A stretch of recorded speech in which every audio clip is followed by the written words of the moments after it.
Bonjour à tous, bienvenue devant cette vidéo sur la conjugaison anglaise. Aujourd'hui, je vous parle de la voix passive. À la voix passive, c'est l'élément qui subit l'action du verbe qui est en position de sujet dans la phrase. Le sujet de la voix active va devenir complément d'agent. En anglais, il est souvent omis et les phrases seront traduites par « on ». Avant de rentrer dans les détails, un rappel de l'ordre des mots dans la phrase. À la forme affirmative, sujet, auxiliaire, verbe, complément d'agent.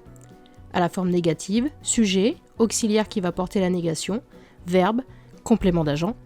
À la forme interrogative, auxiliaire, sujet, verbe, complément d'agent.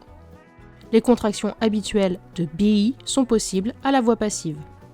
Je vous rappelle la conjugaison de l'auxiliaire être au présent et au passé, ainsi que la formation du participe passé pour les verbes réguliers. Ajoutez ed à la base verbale. Faites attention aux exceptions orthographiques. Quand le verbe se termine par un e, il n'est pas nécessaire de le doubler. Quand le verbe se termine par une consonne seule, il faudra doubler la consonne. Et quand le verbe se termine par une consonne puis un y, le y devient un i.